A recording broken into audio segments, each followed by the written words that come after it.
नमस्कार मंडळी, श्री स्वामी समर्थ.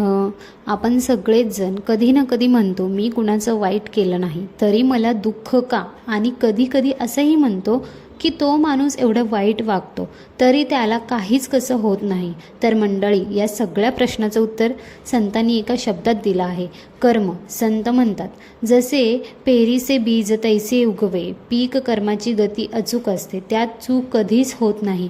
कर्म म्हणजे फक्त कृती नाही, विचार, वाणी आणि कृती हे तिन्ही मिळून कर्म बनतं. आपण मनात वाईट विचार ठेवतो, बोलताना कडू शब्द वापरतो आणि मग म्हणतो मी काय केलं. संत ज्ञानेश्वर महाराज सांगतात, कर्माचे फळ भोगावे लागे, टळीता टळेना. कोणी देव कुणावर अन्याय करत नाही, तो फक्त न्याय करतो. त्यासाठी ही कथा पूर्ण ऐका. एक शेतकरी होता. त्याने 2 शेत पेरले. एका शेतात त्याने चांगले निवडलेले बी पेरले आणि दुसऱ्या शेतात निष्काळजीपणे खराब बी टाकले.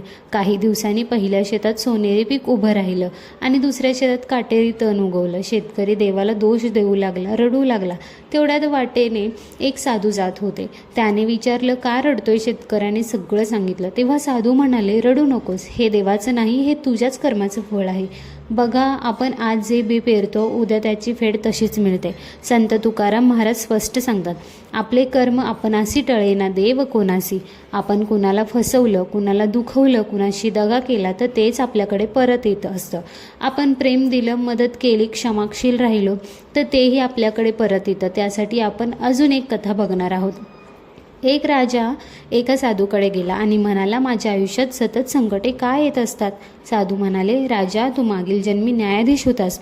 तू अनेक निष्पाप लोकांना शिक्षा दिल्या आहेत. राजा घाबरला आणि म्हणाला, आता यावर उपाय काय? मी यातून कसा बाहेर पडू? साधू म्हणाले, जुनी कर्मे भोगावी लागतात, पण नवीन कर्मे भविष्य बदलतात. सेवा कर, दया ठेव, चांगली कर्म कर. संत नामदेव महाराज सांगतात, नाम घेता पाप जळती, कर्म बंधन तुटती. मंडळी, भक्ती म्हणजे कर्मातून फळ, बळ काढणं नाही.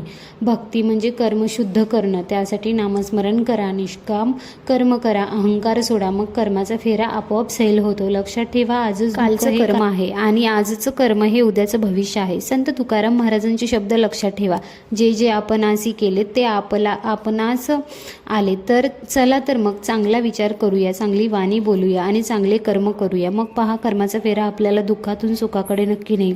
व्हिडिओ आवडल्यास व्हिडिओला नक्की लाईक करा, शेअर करा व चॅनलला सबस्क्राईब करायला मात्र अजिबात विसरू नका. व्हिडिओ शेवटपर्यंत पाहिल्याबद्दल अगदी मनापासून तुमची खूप खूप आभारी आहे. धन्यवाद. श्री स्वामी समर्थ.